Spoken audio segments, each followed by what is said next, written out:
Bonjour à tous, bienvenue une fois de plus sur notre chaîne Simama, le Dieu des dieux. Euh, Par rapport à ce titre, nous méditons aujourd'hui sur le péché. Nous n'allons pas aller en profondeur dans le péché parce que je pense qu'il faudra beaucoup plus de temps. Mais nous allons aller sur un cheminement spécifique. Je pêche, je ne suis pas pécheur, malheur à moi si je dis ne pas pécher. Le problème est posé parce que on se rend compte en fait qu'il y a justement beaucoup de doctrines qui sont créées en jouant avec le péché. Et je pense que c'est l'œuvre de Satan aussi de permettre qu'on ait une mauvaise compréhension du péché. Parce que le but de Satan est de drainer le maximum de personnes vers lui. Et pour drainer le maximum de personnes vers lui, il a en fait utilisé des moyens qui, pour les païens, sont des moyens charnels, non bibliques. Pour ceux qui sont nés de nouveau, ce sont des moyens justement qui sont ancrés dans la mauvaise interprétation de certains passages bibliques. C'est dans ce cas-là que nous allons particulièrement parler, dans le sens de, on se rend compte en fait qu'il y a une doctrine qui se fait, dans laquelle il y a des amalgames qu'on fait avec le péché. Et nous allons directement dire pour cela que lorsqu'on regarde à partir de Genèse, on se rend compte que le plus grand pécheur, c'est Adam. Pourtant, Adam n'a pas tué, Adam n'a pas menti, Adam n'a pas volé, Adam n'a pas commis l'adultère. Adam n'est pas allé chez les marabouts, ses sorciers. Mais pourquoi est-ce qu'on peut dire qu'Adam est le plus grand pécheur? Lorsqu'on se pose cette question-là, on peut définir le péché différemment de ce qui est défini aujourd'hui. Pourquoi? Parce que lorsqu'Adam a péché, le péché s'est étendu sur tous les hommes et tous les hommes sont devenus pécheurs. Et les hommes, en fait, ont perçu le péché à travers ce qui se manifestait dans la chair. D'Adam à Moïse, il n'y avait pas la loi. Mais le péché était dans le monde. Le livre de Romains explique ça exactement. Mais la loi est venue justement pourquoi? Parce que les hommes n'avaient pas la clarté de ce que c'est que le péché. Et quand Dieu envoie la loi, c'est parce que quand Moïse monte sur la montagne pour recevoir la révélation de Dieu, par derrière le peuple s'inquiète et s'impatiente. Il dit, mais le Moïse qui les a fait traverser le désert, tout le monde le connaît, ainsi de suite. Il venait devant Pharaon, il défendait le peuple, ainsi de suite. Mais les gens arrivent au niveau, ils disent que ce gars-là qui nous a délivrés, donc ils font comme s'ils connaissent plus Moïse. Ce gars-là qui nous a délivrés, on ne sait même pas ce qu'il est devenu. Il a disparu. Faisons-nous d'autres dieux. Et c'est dans ce sens-là que nous devons nous méfier. Après le salut, justement, il y a des gens qui se font d'autres dieux. Pas forcément d'autres dieux physiques, mais d'autres dieux spirituels qu'ils adorent en opposition avec Dieu. Parce que justement, quand Dieu se fâche du comportement pécheresse, du comportement pécheur du peuple, sachant que le peuple d'Israël, c'est le modèle de l'humain. C'est le modèle de l'humain. Dieu n'aurait pas pu venir montrer sa gloire avec tous les peuples, en fait. Ça veut dire que Dieu a pris un exemple d'un groupe de l'humanité, il a montré ce qu'il est, il s'est révélé à cet exemple-là pour que ça puisse disparaître d'autres choses. Et c'est quelque chose d'assez clair qui permet en fait justement qu'on ne voit pas le peuple d'Israël comme les blancs qui sont là-bas dans leur territoire, ainsi de suite. Non, le peuple d'Israël, c'est un modèle. Et quand je parle dans ce sens-là, je parle justement du fait que ce modèle-là nous enseigne puissamment. Et on peut se rendre compte que le peuple n'avait pas une certaine pertinence du péché. Et ce manque de pertinence du péché a permis à Dieu de donner, donner un ensemble de règles qui permettaient en fait de concrètement définir ce que Dieu conçoit comme péché. Parce que dans le monde de Dieu, il n'y a pas le bien et le mal. Dans le monde de Dieu, il y a l'obéissance et la désobéissance. Dans le repère de Dieu, il y a l'obéissance et la désobéissance. Mais le bien et le mal ne se retrouvent que dans le repère de l'homme. Et pour que Dieu montre donc l'obéissance, la désobéissance à l'homme, il faut qu'il aille du repère de l'homme pour classer en fait ce qui, à partir du mal et du bien, ce qui est obéissant et ce qui est désobéissance. Donc, quand Dieu a cité par exemple l'ensemble de choses qui étaient mal, en fait, c'était pour faire ressortir en l'homme l'ensemble de choses qui équivaut à la désobéissance. Donc, quand l'homme voit le groupe de ce qui est mal, Dieu est en train de pointer une seule chose, le groupe de ce qui montre ta désobéissance. Lorsque Dieu montre, selon le repère de l'homme, le groupe de ce qui est bien, Dieu est en train de lui montrer, comme en Dieu, il n'y a que deux choses, soit l'obéissance, soit la désobéissance. Il n'y a pas de bien et de mal. C'est pour ça Dieu peut envoyer quelqu'un tuer 100 personnes. Selon les êtres humains, c'est mal. Mais pour Dieu, il a obéi. Alors pour Dieu, c'est agréable. Dieu peut t'envoyer faire quelque chose. Tu désobéis et tu pars à l'hôpital sauver un bébé qui est en train de mourir. Dieu considère que tu as désobéi et pourtant aux yeux des hommes, ce que tu as fait est bien. Donc, nous devons, pour comprendre le péché, établir clairement cette différence entre ce qui est agréable et bien pour nous et ce qui est agréable et bien pour Dieu. Sinon, on va se retrouver après le salut, justement, en train de faire ce qui est agréable pour nous, selon nos raisonnements bibliques, mais ce qui est désobéissance pour Dieu. Et c'est donc dans ce sens-là qu'on peut se rendre compte que le but de la loi, c'est la loi est comme un miroir qui nous permet de nous voir et de voir justement le mal qu'il y a en nous et de faire ressortir la désobéissance qu'il y a en nous. Malheureusement, il y a des frères et sœurs qui aujourd'hui utilisent la loi pour dire que c'est ça qui va les justifier. Ils disent qu'ils vont respecter la loi. Ils vont faire l'effort de respecter. Et quand tu les vois après 30 ans, 50 ans, tu leur dis, où en es-tu? Ils disent, j'ai fait tout l'effort. Mais ils ne savent pas que même le jour qu'ils vont mourir, on va dire, où en es-tu? Il va dire, j'ai fait tout l'effort. Et quand tu meurs avec Dieu, soit tu as totalement 100% fait, soit tu as échoué. Parce que le livre de Jacques dit justement que même si tu pêches, Jacques 2, je pense, en tout cas dans le livre de Jacques, il est écrit, si tu pêches, si tu réussis, si tu respectes tous les commandements, tu pêches contre un seul, tu deviens coupable de tous. Le livre de Jacques explique ça exactement. Ça veut dire que méfions-nous de vouloir nous approcher de Dieu à travers notre vie où on dit que je respecte les commandements, je respecte la loi, je ne fais pas ci, je ne fais pas ça, je prends les 10 commandements, je me bats à respecter certains. Ça, c'est une vie qui mène directement en enfer. Directement en enfer. C'est vrai, en apparence, selon les hommes, c'est un semblant d'être pieux. C'est un semblant d'être bon. Mais ce n'est pas les bons qui vont au ciel. Ce n'est pas les méchants qui vont en enfer. Ceux qui vont au ciel, c'est ceux qui ont été parfaitement obéissants au plan de Dieu. Et ceux qui vont en enfer, c'est ceux qui étaient même très bons, mais qui n'ont pas été obéissants au plan de Dieu. Donc, en fait, c'est ça le souci. Parce que naturellement, dans le monde, il y a des gens qui sont naturellement très bons. Extrêmement plus bons qu'aucun chrétien ne serait. Donc, naturellement, il ne sait pas comment faire le mal. Mais cette personne-là meurt, c'est de l'enfer directement. C'est ce que la Bible nous explique. Parce que justement, on ne part pas en enfer ou au ciel par rapport à nos bonnes œuvres. C'est malheureusement ça qui nous permet donc de comprendre justement que lorsqu'on parle du péché ici, on ne va pas voir le péché comme le bien et le mal, mais on voit le péché comme justement quelque chose de fondamentalement surnois, invisible, imperceptible. Pourquoi?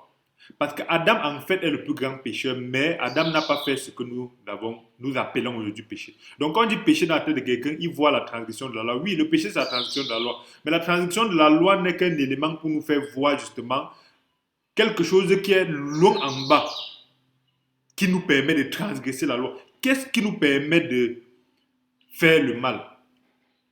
Ce n'est pas la transgression de la loi, ainsi de suite. C'est parce qu'au fond, il y a une graine. Le péché est une graine qui crée une nature.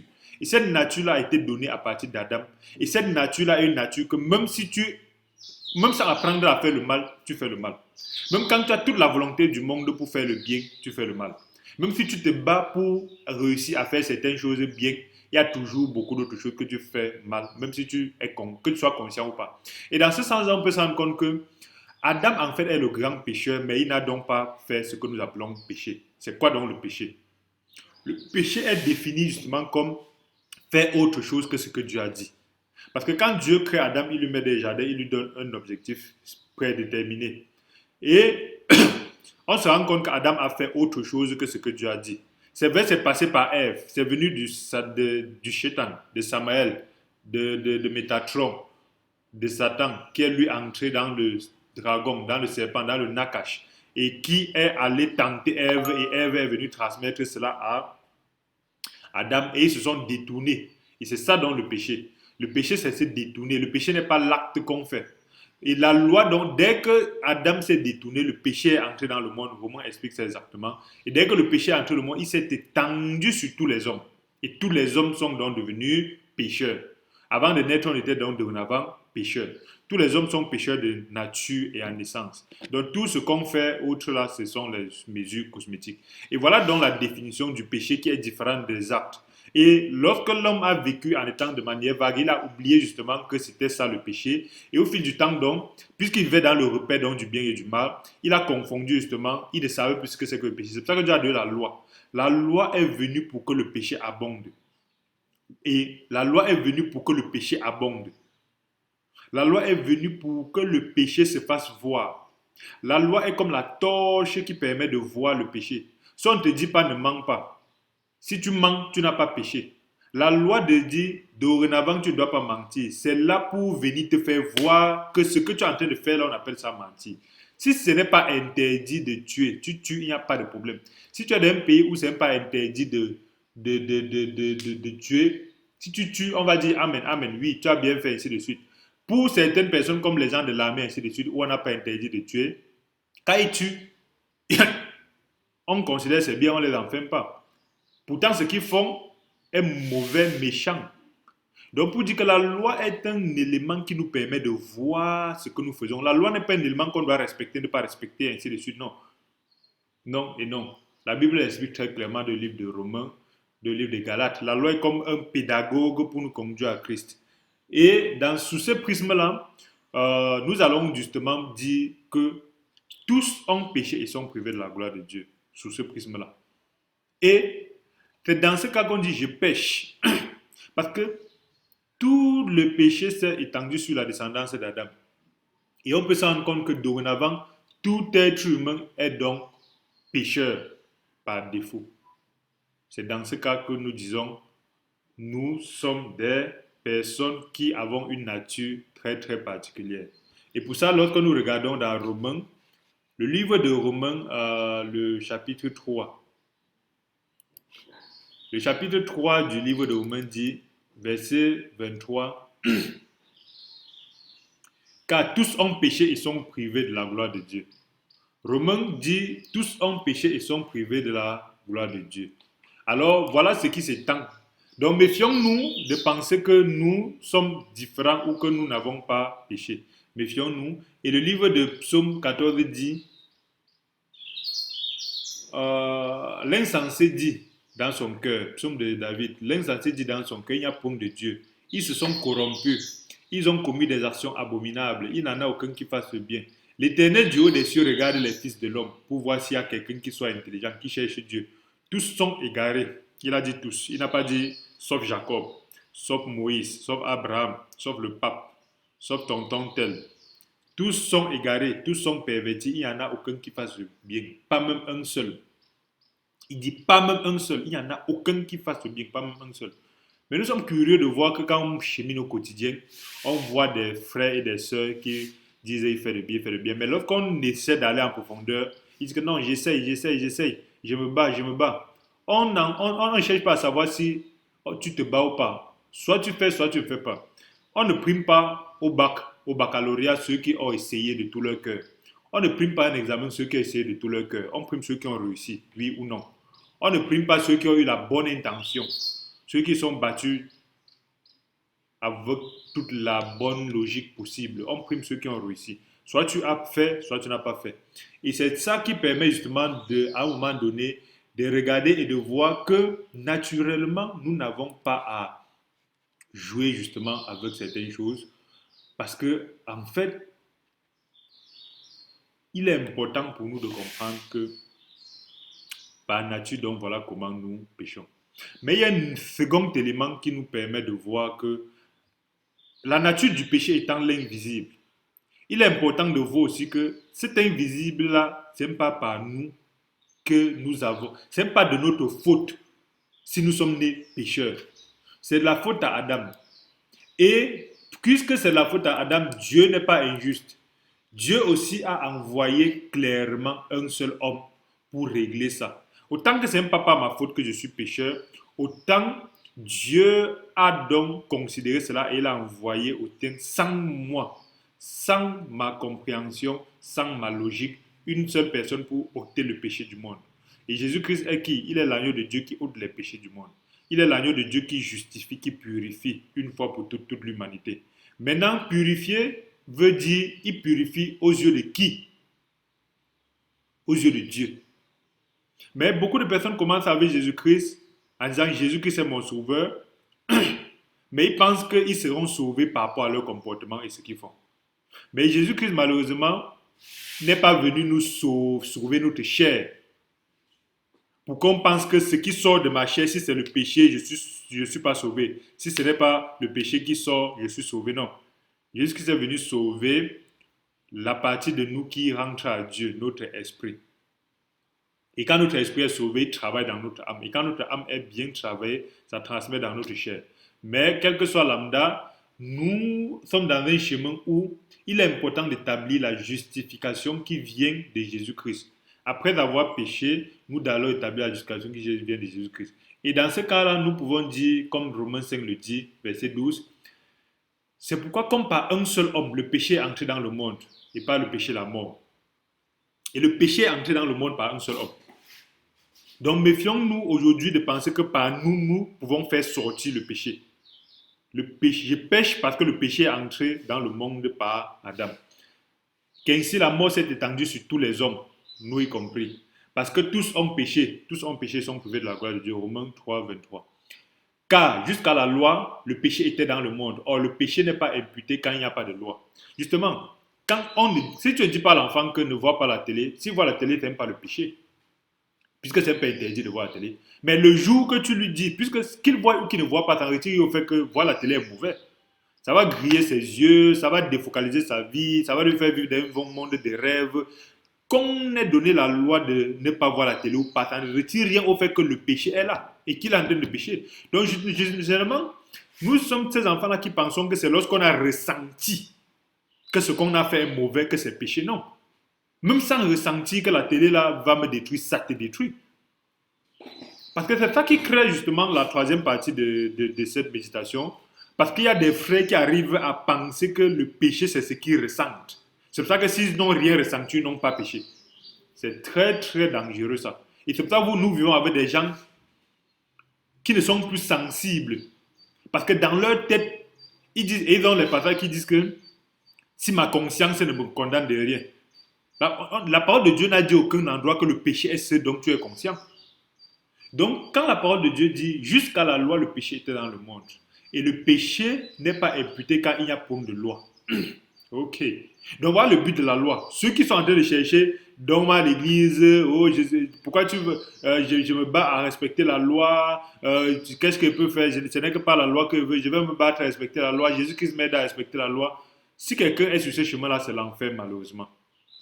Nul ne serait justifié par les œuvres de la loi. Parce que vous ne respectez pas la loi plus que Moïse lui-même qui écrit.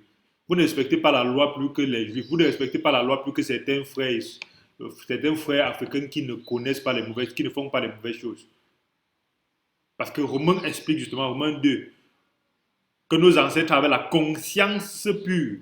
Mais ça ne veut pas dire qu'ils avaient certaines manières ce n'était pas une moyen de justification pour eux. Alors, jusqu'à la loi, verset 13 de Romains 5, jusqu'à la loi, le péché était dans le monde. Or, le péché n'est pas imputé quand il n'y a point de loi. Verset 14. Cependant, la mort a régné depuis Adam jusqu'à Moïse.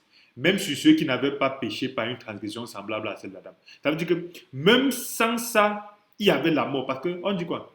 On dit que c'est le péché est entré dans le monde par l'âme. Le péché est... Parce que le verset 12 dit quoi? Par un seul homme, le péché est entré dans le monde. Et pas le péché, la mort. N'oublions pas que de Adam jusqu'à Moïse, les gens mouraient toujours. Pourquoi les gens mouraient? Parce qu'il y avait le péché en eux. Pourquoi nous mourons aujourd'hui? Parce qu'il y a le péché en nous. Donc comment les frères arrivent à dire qu'ils ne pêchent pas? S'ils ne pêchent pas, ils vont remonter au ciel comme les deux qui sont montés. Il y a Élie. Non, pas Elijah. Élie, pas Élisée. Élie qui est monté au ciel. Et il y a Enoch. qui est monté au ciel. On dit dans la parole de Dieu que par un seul homme, le péché est entré dans le monde. Et par le péché, la mort. La mort est venue à travers le péché. La mort est l'aiguillon du péché. La parole l'explique clairement. Donc si quelqu'un arrive à penser qu'il ne pêche pas, ça veut dire qu'il ne va pas mourir. Parce que la mort ne touche que ceux qui pêchent. Quand tu ne pêches pas, la mort ne peut pas te toucher. Donc en fait, parce que lorsque Dieu a dit, qu'est-ce que Dieu a dit à Adam?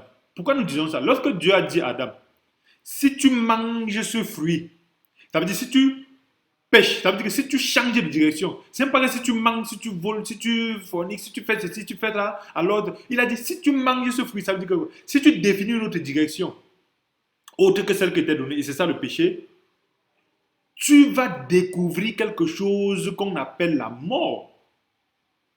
Il a dit, si tu manges ce fruit, tu mourras certainement. Quand Dieu a créé Adam, Dieu n'a pas créé la mort. C'est quand le péché est entré en Adam que la mort est entrée. Et jusqu'à aujourd'hui, puisque le péché est en nous, la mort est aussi en nous. Donc, curieux sont ces gens-là qui vont mourir, ils font face à la mort, mais ils pensent quand même que la mort là, est là sans péché. Très, très curieux. Alors, le verset 14 dit, cependant, la mort a régné depuis Adam jusqu'à Moïse, même sur ceux qui n'avaient pas péché par une transgression semblable à celle d'Adam. On n'a pas dit que même sur ceux qui n'avaient pas péché, mais par une transgression semblable à celle d'Adam, lequel est la figure de celui qui devait venir. Adam est en fait la figure de Jésus-Christ. Et, verset 15, mais il n'en est pas du don gratuit comme par l'offense, car par l'offense d'un seul, il en est beaucoup qui sont morts. À plus forte raison, la grâce de Dieu et le don de la grâce venant d'un seul homme, Jésus-Christ, il a été abondamment répandu sur tous. Par un seul homme, le péché est entré dans le monde et par un seul homme, la grâce de Dieu s'est répandue, la justification de Dieu s'est répandue sur un seul homme. Donc il n'y a que deux personnes. Il y a Adam qui a fait entrer le péché et il y a Jésus-Christ qui nous a sauvés du péché. Et ce péché-là n'est pas sauvé des actes, des actions. C'est nous sauver de cette sémence-là qui nous a donné une direction différente de celle de Dieu. Dieu nous a dit, allez de cette direction-ci. Satan est venu mettre le péché dans l'homme et l'homme est allé dans cette autre direction. Et Jésus-Christ est venu et quand il est allé dans cette autre direction, il y a les manifestations de ça qui sont dans la chair qu'on peut percevoir, mensonge, vol, et ainsi de suite. La première manifestation, c'est par exemple Caïn qui tue son frère. Ce sont les manifestations de la direction-ci. Ce n'est pas ça qui fait le péché. Le péché, c'est le fait qu'on est allé dans une autre direction. Maintenant, quand on arrive donc au niveau de Jésus-Christ, Jésus-Christ est celui-là qui est venu nous remettre dans la direction de Dieu. Il n'est pas venu retirer le vol, le mensonge, le ceci, cela, ainsi de suite, que dorénavant qu'on a Jésus-Christ, tout a disparu. Non. Il est revenu nous remettre dans la direction initiale. C'est cette direction-là qui est agréable à Dieu. C'est pour ça que Jésus-Christ est venu nous remettre dans une direction qui est agréable à Dieu. Donc, méfions-nous de cheminer avec le Jésus-Christ qui, nous parlons de Jésus-Christ, mais nous restons dans notre direction-ci.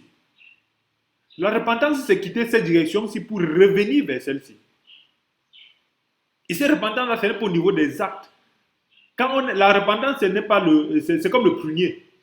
Le prunier, ce n'est pas parce qu'on coupe toutes les prunes sur un prunier que dorénavant, c'est devenu le manguier. Donc, ce n'est pas l'absence du vol, l'absence de mensonge en apprendre, ainsi de suite, qui fait que nous on fait repentir, non. Alors, c'est très important de comprendre que le verset 15 explique, et le verset 16 dit, il n'y en est pas du don comme de ce qui est arrivé comme par un seul. C'est pas une seule offense que le jugement est devenu condamnation, tandis que le don gratuit devient justification après plusieurs offenses. Donc, une personne a péché une seule fois. C'est devenu la malédiction. Le péché s'est étendu sur nous tous. Mais nous avons péché plusieurs fois. Mais une personne est venue obéir une seule fois. Et cette obéissance est devenue la justification. Et ainsi donc, verset 18, verset 17. Si par l'offense d'un seul, la mort a régné par lui seul, à plus forte raison, ceux qui reçoivent l'abondance, nous qui sommes justifiés, et toi qui dois être justifié, mon frère, ma soeur, toi que je prie que tu puisses revenir à Jésus-Christ pour être justifié une fois pour toutes, pas par rapport à tes actes, mais par rapport à la foi en Jésus-Christ qui a fait ce que tu ne pouvais pas faire et qui t'est justifié et qui est mort pour toi et qui est enseveli pour toi, et qui est ressuscité pour toi et qui t'a justifié une fois pour toutes devant le Père. C'est comme ça qu'on part au paradis. C'est comme ça qu'on part au ciel. On part au ciel par rapport à la repentance de bouche. Non. On part au ciel par contre, on dépose nos capacités, nos travaux, notre bonne vie spirituelle, le fait qu'on est baptisé, qu'on est ancien, qu'on est pasteur, qu'on doit à l'église, que depuis on prie, le fait qu'on lit beaucoup la Bible, on dépose ça de côté. On croit à 100% sur ce que Jésus-Christ a fait et on arrête de regarder en nous-mêmes. Et on croit donc en ça et on arrive à avoir la grâce de comprendre et de recevoir le Saint-Esprit qui est celui-là qui va donc permettre de régénérer notre esprit, qui va régénérer notre âme, qui va régénérer notre corps. Et c'est un processus qui vient de Dieu, c'est un processus qui vient de nous. C'est un processus descendant, c'est un processus ascendant. Donc, dans ce sens-là, on peut dire donc, verset 17, à plus forte raison, ceux qui reçoivent la grâce et le don de justice régneront dans la vie par Jésus-Christ seul. Ainsi donc, comme par une seule offense, la condamnation atteint tous les hommes. De même par un seul acte de justice, la justification qui donne la vie s'étend sur tous les hommes. Par une seule offense, nous tous, vous, moi, sommes devenus pécheurs. L'offense d'Adam. Appelons-le comme on s'en fout, comme on l'appelle, le premier homme.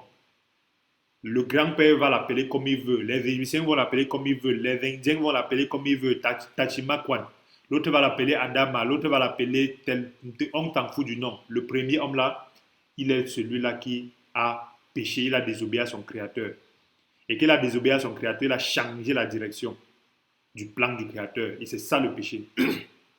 Et dès qu'il a changé la direction, pendant que tout le reste, dans cette direction-là, il y a donc les manifestations des mauvaises herbes, les conséquences de ça. Et Jésus-Christ est celui-là qui a été planifié par le Créateur pour nous remettre sur les rails. Et c'est ça la repentance, c'est ça naître de nouveau, c'est revenir sur les rails. Et quand on revient sur les rails, les mauvaises herbes partent seules à travers le Saint-Esprit.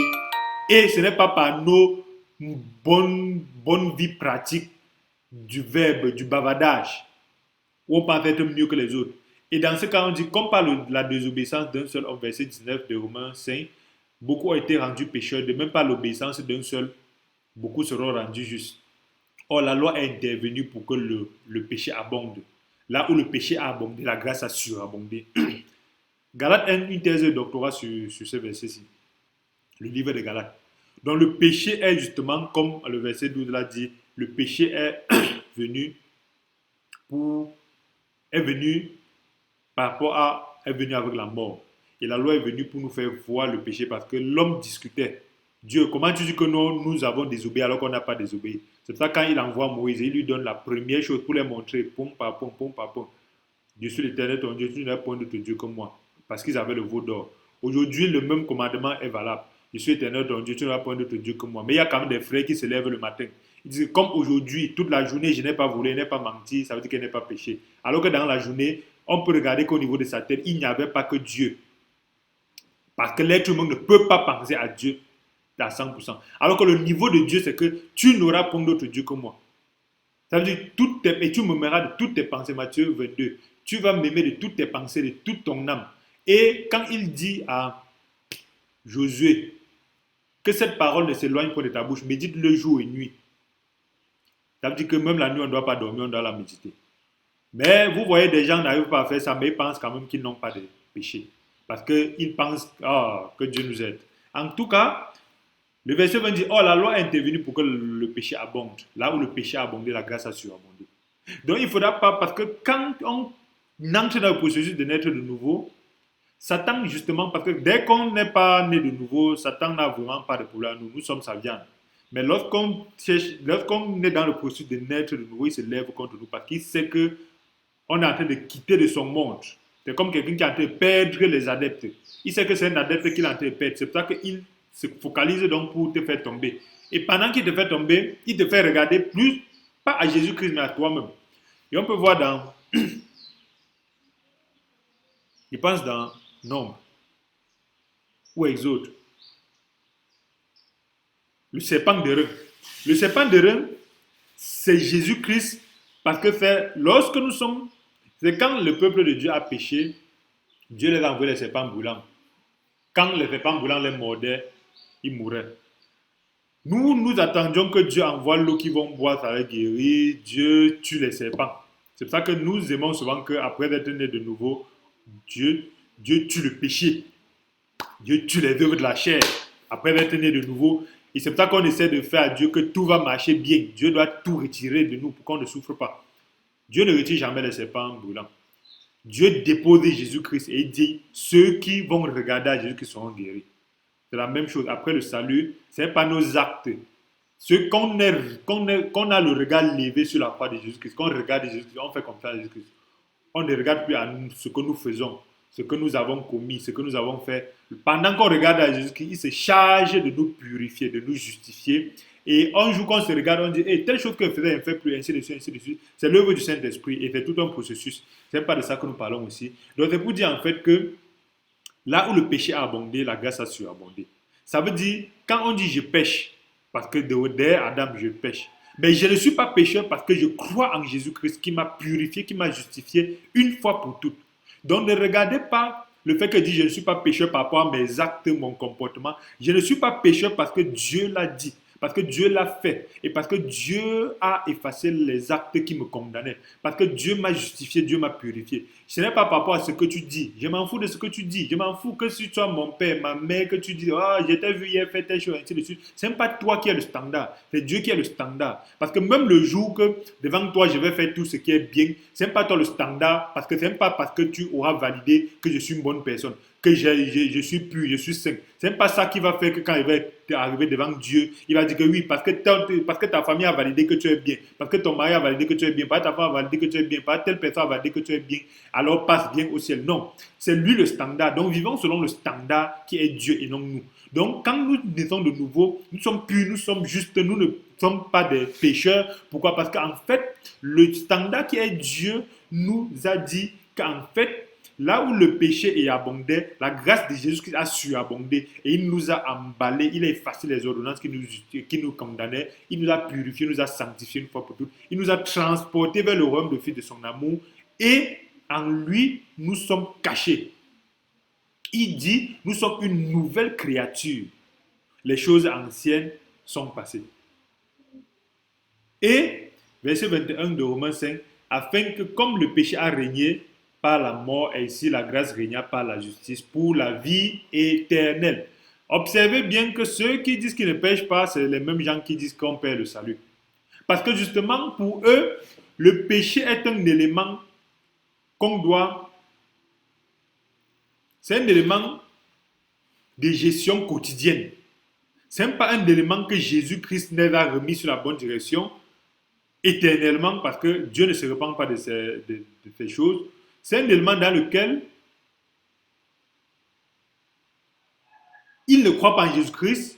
Ils ont Jésus-Christ dans la bouche, mais ils croient en leur capacité à avoir évité le péché. C'est ça qui les justifie.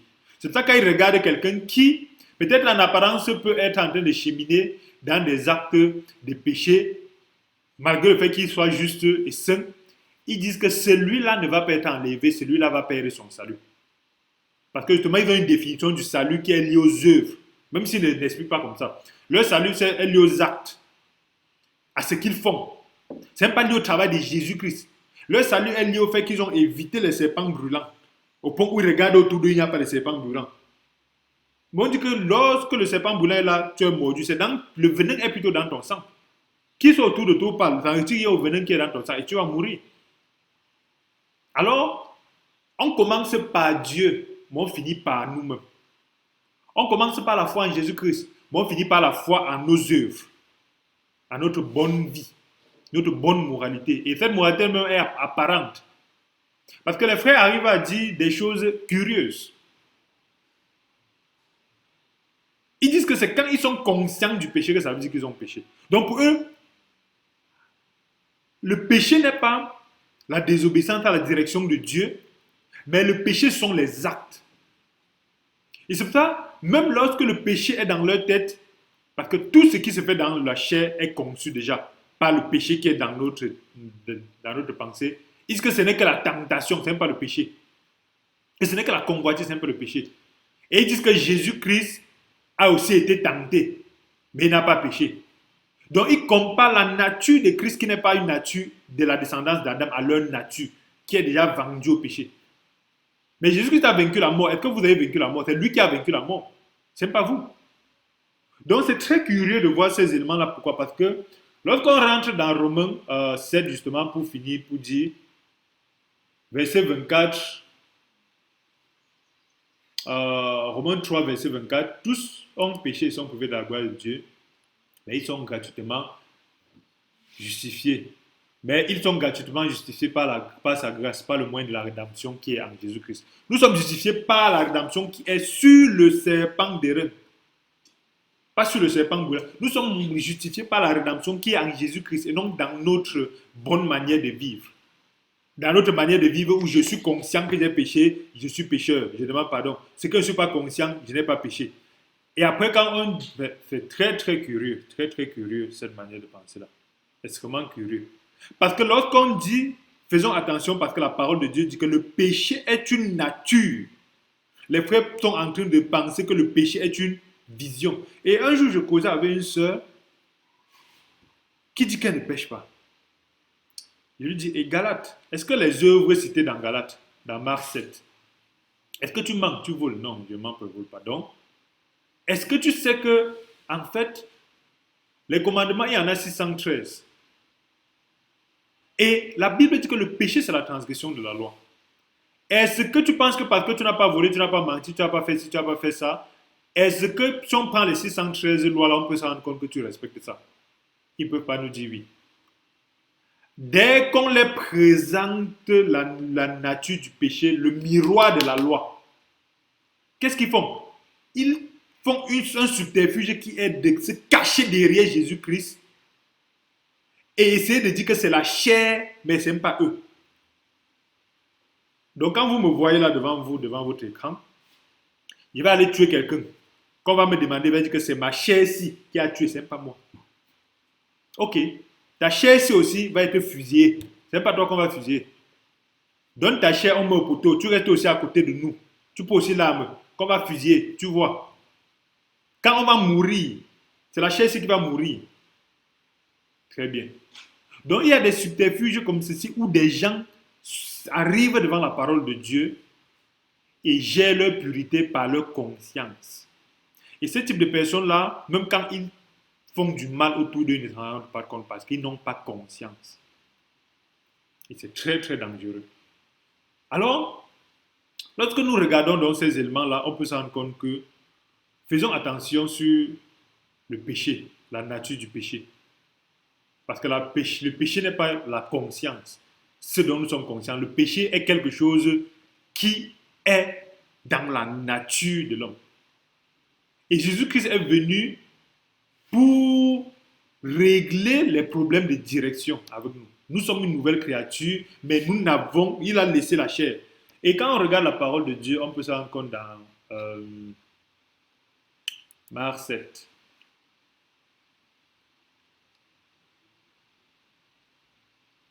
Il y a eu toujours dans Marc 7 des frères et sœurs qui sont venus devant Jésus-Christ en prétendant être... C'est donc dans cette manière où nous sommes à la troisième partie. Malheur à moi, c'est dit que je n'ai pas péché. Si je dis ne pas pécher, malheur à moi. Parce qu'à un moment donné, les pharisiens étaient justement comme cette nouvelle caste de chrétiens qui disent qu'ils ne pêchent pas. Les pharisiens étaient des gens là qui, quand on regardait, on voit qu'ils pêchent. Mais quand tu leur demandes, ils utilisent la Bible pour t'expliquer comment c'est pas eux, comment ils sont blancs, comment... Et Jésus-Christ les a appelés les tombeaux blanchis. Des gens que quand tu regardes, ils sont blancs, purs, sains. En apparence, mais à l'intérieur, Matthieu 23, ils sont comme des ossements. Parce que justement, ils ont pris la peine dans leur tête d'effacer la parole de Dieu pour établir leur raisonnement logique qui ne pêche pas. Même le fait de passer en route, mais oh, que Dieu nous préserve. Donc, quand ces pharisiens-là, qui sont plus talentueux que les frères d'aujourd'hui qui disent qu'ils ne pêchent pas, quand ils sont arrivés devant Jésus-Christ, ils venaient pour montrer à Jésus-Christ leur justice. Le fait qu'ils maîtrisent Moïse. Que Jésus-Christ va dire que Amen, vous au moins ça va. Mais quand ils viennent, ils disent Quand ils viennent même, ils disent, ils viennent pour accuser Jésus-Christ qu'il est pécheur. Parce que ses disciples mangeaient sans laver les mains. Mais Jésus qui leur a dit dans Marc 6, Marc 7, verset 6, par verset 5, il accusait Jésus-Christ de péché. Jésus leur dit, hypocrite, Ésaïe a bien prophétisé sur vous, ainsi qu'il a écrit. Ce peuple m'honore des lèvres, mais son cœur est éloigné de moi. Car c'est en vain qu'il m'honore en donnant des préceptes qui sont des commandements d'hommes.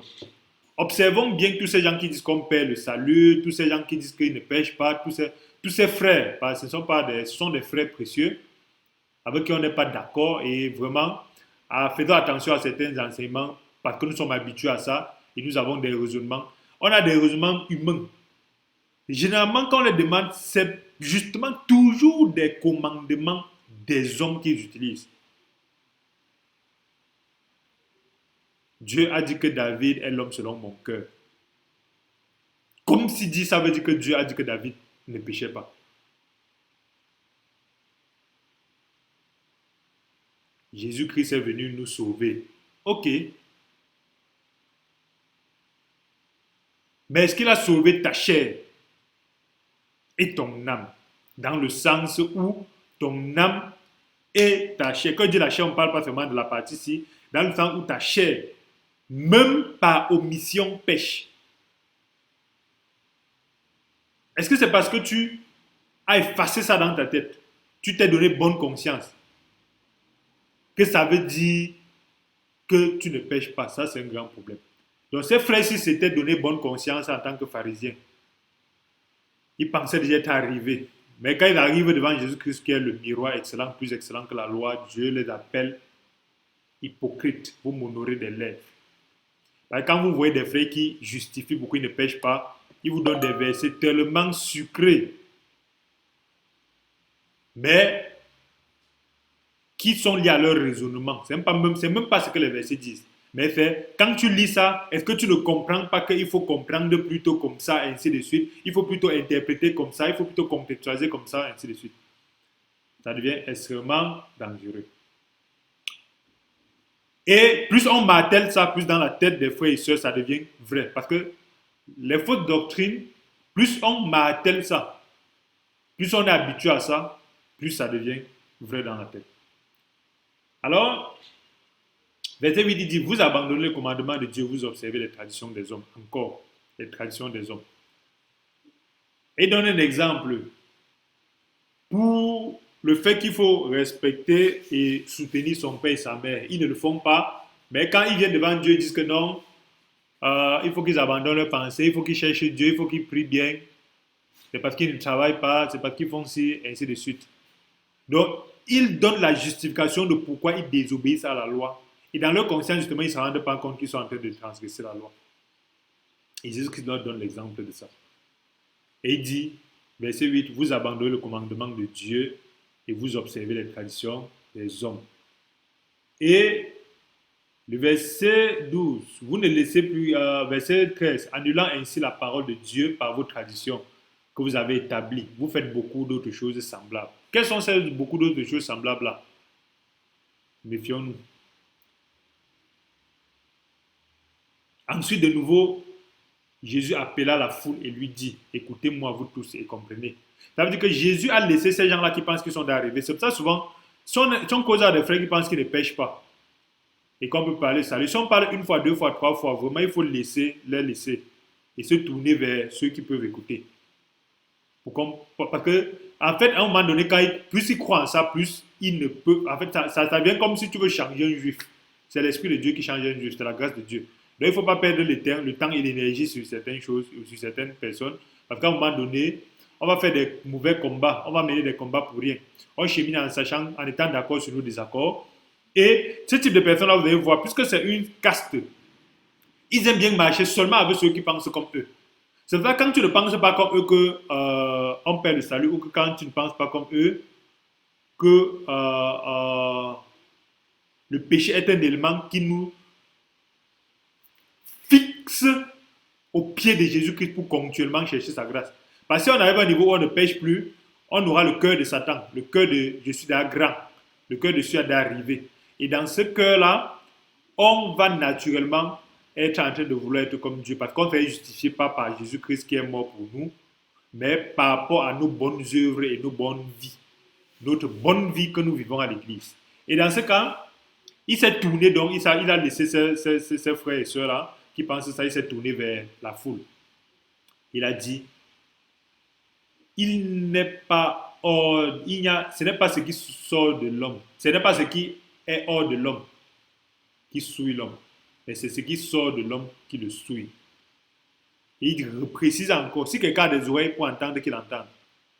Donc il parle à tout le monde, il s'est tourné, il parle à tout le monde. Mais même parmi ceux-là, il y a tous ceux qu'on va les enseigner qu'on perd le salut, on va les enseigner qu'on on va arriver au niveau où on ne pêche plus, et ainsi de suite. Mais il dit que celui qui entend, entende. À travers ces exhortations aussi, la même chose. Que celui qui entend, entende. Que celui qui va faire des débats, ainsi de suite, qui fasse des débats. Alors il dit, lorsqu'il fut entré dans la maison de la foule, les disciples l'interrogèrent. Il a dit, vous aussi, vous êtes sans intelligence. Ne comprenez-vous pas que rien de ce qui est au dehors de l'homme ne peut le souiller. C'est-à-dire que l'homme est souillé pas parce qu'il vient de dehors, mais parce qu'il est dans lui. Ceux qui disent qu'ils n'ont pas péché là, qu'est-ce qu'ils ont fait de ce qui est dans eux? Ils disent que non, c'est dans eux, mais comme c'est resté au niveau de leur pensée, ils n'ont pas péché. Ils sont comme Jésus-Christ. Il a réfléchi au fait d'une fille en bikini. Mais ça, c'est pas péché parce qu'il n'est pas allé toucher les fesses là.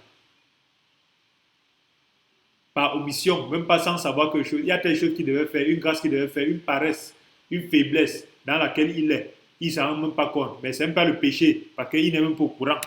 Comment on va l'en vouloir? Il n'est même pas au courant. Quand les disciples lui demandent, donc, il dit, ce qui entre dans vous n'entre pas dans votre cœur, mais ça part dans votre ventre. Et ça part dans les lieux secrets. Mais ce qui sort de l'homme, c'est ce qui suit l'homme. Et il cite, c'est du dedans du cœur de l'homme que sortent les mauvaises pensées. Les frères qui disent qu'ils ne pêchent pas, ils disent que non, c'est resté dans ma pensée. Ça veut dire que je n'ai pas matérialisé. Comme s'il y a un endroit où Dieu dit que la pensée n'est pas le péché. Parce qu'ils vont essayer de ils vont contextualiser les paroles qui parlent de... même Jacques parle de ça. Mais Adam déjà a péché parce qu'Ève a péché au niveau de la pensée. Parce que qu'est-ce que la parole dit? La parole dit qu'avant qu'Ève n'aille manger le fruit, elle avait déjà péché. Parce qu'elle a vu que le fruit était bon et agréable à manger. C'était ça le péché. Même avant de manger le fruit, elle avait déjà péché. Donc les frères négligent le fait que le péché, c'est d'abord dans la tête. Et ils te comparent à Jésus-Christ qui est l'agneau de Dieu qui ôte les péchés du monde, qui est pur. Ils se comparent quand même à lui. C'est parce qu'il est pur qu'il nous a rendus purs. C'est après qu'il nous purifie. Nous n'allons pas nous comparer à lui comme il n'est pas tombé à la tentation au désert. Nous aussi, on va dire que non, c'est resté dans ma tête. Il dit les mauvaises pensées, les adultères. Il y a aussi une mauvaise définition de l'adultère, mais l'adultère commence dans la tête. Et penser que comme c'est dans la tête, ça n'a rien à faire. On dit que lorsqu'on regarde une fille et on la convoite, on dit qu'on a commis l'adultère avec elle. On n'a pas dit que c'est quand on est allé la voir toucher ses fesses qu'on a commis l'adultère avec elle. Et la parole dit que vous deux, vous avez commis. Même elle qui n'était pas au courant qu'on l'a regardée a aussi commis l'adultère. Comment la Bible est dangereuse. Avec Dieu, Dieu n'est pas dans notre repère. Des raisonnements humains. Pourquoi je passe ma chose, on me regarde, pourquoi on va me condamner? Ce n'est que je ne suis pas responsable de lui. Je n'étais pas au courant qu'on m'a regardé. Ceci, cela. Mais il y a quand même des gens qui sont adultériens comme ça, mais qui aussi adultèrent dans la pensée, mais qui sont aussi adultèrent dans beaucoup d'actes concrets qu'ils font. Mais parce qu'ils veulent effacer dans la tête que non, je ne me condamne pas de ça, ils pensent qu'ils ne pêchent pas. Et ça devient extrêmement dangereux encore. Et dans ce cas, il dit, les meurtres, on ne tue jamais quelqu'un si on n'a pas réfléchi dans la tête. Même lorsqu'on dit légitime défense, on a réfléchi, c'est juste qu'on a réfléchi très rapidement. Les vols. Le vol commence par la convoitise. Les frères disent que la convoitise n'est pas le péché. Alors que la parole de Dieu parle de 3 éléments qui donnent la nature du premier Adam. L'orgueil de la chair, la convoitise des yeux, la convoitise... Il y a la convoitise des yeux et l'orgueil de la chair. Ce sont les sources et les graines du péché. Mais les frères disent quand même que la convoitise n'est pas le péché parce que c'est dans la tête. Que quand tu convoites, tu n'as pas péché. C'est quand tu pars ouvrir la marmite, tu prends la grosse cuisse de poulet là. C'est là-bas que tu as péché. Mais si tu penses seulement que il y a une cuisse de poulet là-bas, je veux ça, tu n'as pas péché. Que Dieu nous aide. Toutes ces choses au-dedans sortent et souillent l'homme. Quand j'ai demandé à la sœur, elle dit qu'elle n'est pas concernée par ça. Elle n'est pas elle concernée par ça. Dans l'histoire de Galate là, elle n'est pas concernée par ça. Et j'étais sidéré. J'étais sidéré. Et lorsque j'ai toujours échangé avec un frère dans Romains 7, parce que dans mon parce que je voulais comprendre comment ils disent qu'ils ne pêchent pas. Parce que je voulais qu'il me donne le secret. Parce que moi aussi, je veux ne plus pécher. Tout le monde veut ne plus pécher. Si quelqu'un a un secret, nous donne. Mais le secret, c'est plutôt que je me convainc dans ma tête que ce que je fais n'est pas mal.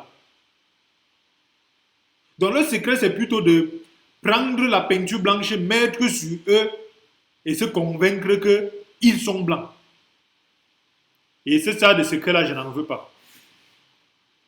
Gloire à Jésus-Christ qui nous a donné la victoire sur le péché. Et Dieu, tout ce que Dieu nous envoie comme problème, nous avons déjà la capacité de surmonter cela. Par la vie de sanctification que l'Esprit nous donne au quotidien, nous devenons meilleurs au fur et à mesure. Mais il n'y a pas un jour où on va dire que, ok, j'ai atteint. Paul ne l'a pas dit, Pierre ne l'a pas dit, personne ne l'a dit, David ne l'a pas dit, Job ne l'a pas dit, Moïse ne l'a pas dit. Aucun moment, malgré le fait que c'était des personnes qui menaient une vie de sanctification extrêmement poussée, Abraham ne l'a pas dit. Aucune des personnes dans la Bible n'a dit j'ai atteint le niveau nécessaire. Parce que lorsqu'on atteint le niveau nécessaire, on devient l'ange de lumière comme Satan. Et on a donc, on n'a plus le péché externe, on a le péché interne. Parce que Ézéchiel dit jusqu'au jour où l'iniquité fut trouvée en toi. Donc le péché devient donc interne. Pourtant, il est l'ange de lumière, fait de pierres précieuses. Les frères et sœurs ne sont pas faits de pierres précieuses, ils sont faits d'un corps vendu au péché, mais ils sont quand même convaincus d'être brillants, sans péché. Mais ils oublient donc l'iniquité qui est en eux. Et quand j'écoutais ça donc, quand j'essaie de dire, frère, quelle est ta compréhension de Romains 7, où Paul lui-même parle de cette différence entre la vie de la chair et la vie de l'esprit. Il dit que ce que Paul disait, c'était, qu'est-ce qu'il m'avait dit ce jour-là? Il a dit, ce que Paul disait, c'était une manière de parler, parce que Paul parlait ça d'un contexte particulier, et ainsi de suite. Lorsqu'on dit, Paul 7 à partir de verset 7, Romains 7 à partir de verset 7, que dirons-nous donc? La loi était péché, loin de là. Mais je ne connais le péché que par la loi. Je n'aurais pas connu la convoitise si la loi nous dit tu ne convoiteras point. Les frères nous disent que la convoitise c'est dans la tête. C'est quand tu convoites, tu peux faire que ça devient le péché. La loi a dit tu ne convoiteras point. Ça veut dire que celui qui convoite est un pécheur. Maintenant, s'il est sauvé, s'il est purifié, il a péché. Même s'il n'est plus pécheur. Parce que lorsqu'on est sauvé, on n'est plus pécheur. Le pécheur, ce n'est pas quelqu'un qui fait les péchés, mais c'est quelqu'un qui a la nature d'Adam. Nous avons une seconde nature qui est la nature de Christ. Et cette nature-là est une nature de juste, de saint. Donc, il y a la nature pécheur, il y a le péché. Ce n'est pas parce que tu pêches quand tu as la nature de pécheur. Ça aussi, ce sont des choses assez particulières que nous en avons parlé plusieurs fois. Et le péché saisissant l'occasion produisait par moi par le commandement toutes sortes de convoitises. Car sans la loi, le péché est mort. La loi donc est donc venue, parce qu'on a vu dans Romains, la loi est donc venue pour nous faire voir exactement le péché. Et naturellement, lorsqu'on regarde, on voit ainsi le commandement qui conduit la vie se trouva pour moi conduit à la mort. Car le péché saisissant l'occasion me séduisit et le commandement, lui, me fit mourir. Il parle de l'être humain, lui, premier. La loi est donc sainte et le commandement est saint, juste et bon. C'est pour ça que si tu arrives à respecter tous les commandements, tu vas aller au ciel. C'est clair. Si quelqu'un arrive à respecter tous les commandements, il va aller au ciel. Mais le problème, c'est qu'on peut respecter une grande partie. Bon, c'est même rare de voir ceux qui respectent une grande partie. C'est différent de se convaincre d'avoir respecté une grande partie. Mais, on peut respecter une grande partie, mais si on faute contre un seul, on devient quelqu'un qui a échoué contre tous. Et un jour, j'ai décidé dans l'autonome, il y a une loi qui dit que tu ne dois même pas apporter un habit ayant deux couleurs comme ça. Ça veut dire que considère que tu as tout respecté les 10 commandements, mais si tu t'habilles on voit que ton habit, on dit que tu ne porteras pas des tissus tissés de deux couleurs différentes. Si on te voit porter un tissu de deux couleurs différentes, considère que tu es trop bien. Si tu poses au champ, tu sèmes les arachides et le maïs sur le même champ. Il y a une loi qui interdit ça. Les lois, alors, c'est la magie. 613. On n'en connaît que 10, on sort la bouche et les 10 nous dépassent. Mais on te convainc quand même qu'on est juste par nos actes. En ce moment, on se cache derrière Jésus-Christ pour faire des choses. Et au lieu de dire que oui, je suis juste, je suis pur, je suis sans péché à cause de Jésus-Christ, je suis sans péché parce que depuis le matin, je n'ai pas péché. Parce que depuis une semaine, je n'ai pas péché. Mais toi, tu es juste pas depuis une semaine, tu n'as pas péché. Toi, tu es juste parce que Jésus-Christ t'a justifié. Il faut choisir. On peut être en même temps juste par Jésus-Christ et en même temps, on est juste par nous-mêmes parce qu'on a respecté ça, on a respecté ça. Donc, il dit, verset 13, ce qui a donc été pour moi une cause de mort, la loi a-t-elle été donc pour moi une cause de mort? Loin de là, mais le péché ainsi se manifestait en me donnant la mort par ce qui est bon. Et par le commandement, il devint condamnable au point. Nous savons en effet que la loi est spirituelle, mais moi je suis charnel vendu au péché. Eux, ils ne sont pas charnels vendus au péché. Les frères qui disent qu'ils ne pêchent pas.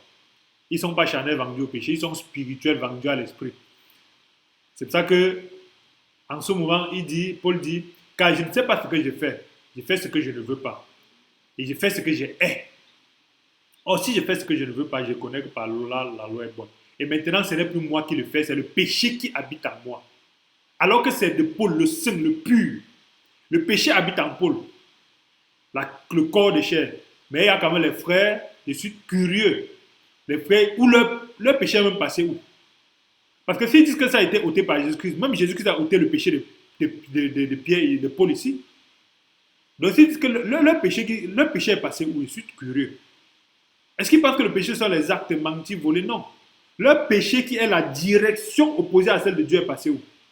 Parce que Jésus-Christ qui nous remet cette direction, ce n'est pas nous. Alors, il dit, verset 19, verset 18, ce qui est bon, je le sais, n'habite pas en moi, mais ça habite quand même aux frères qui disent qu'ils n'ont pas de péché, c'est-à-dire dans ma chair. J'ai la volonté, mais non le pouvoir de faire le bien.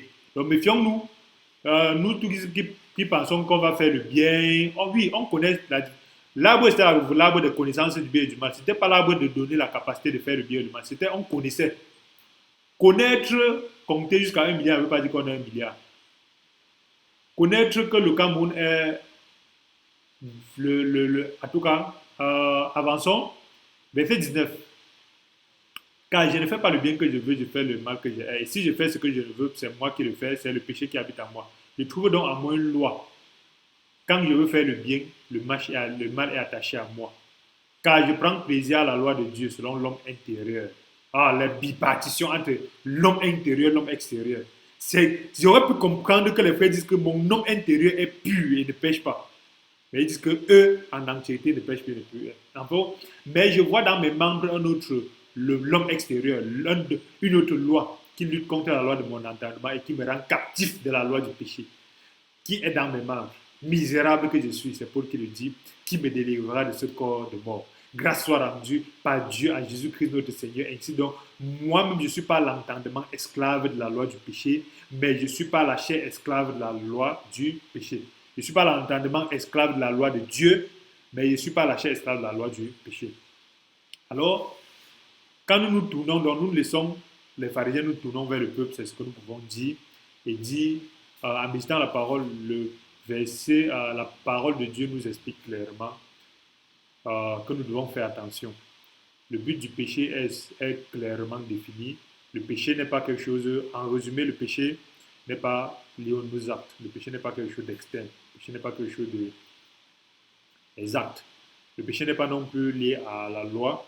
La loi n'est qu'un élément qui nous fait voir le péché. Et nous devons nous méfier de penser que parce qu'on a respecté la loi, on va aller au ciel.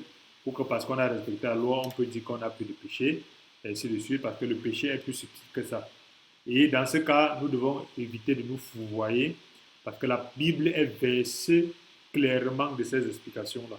Et nous ne devons pas dire ce que personne n'a dit.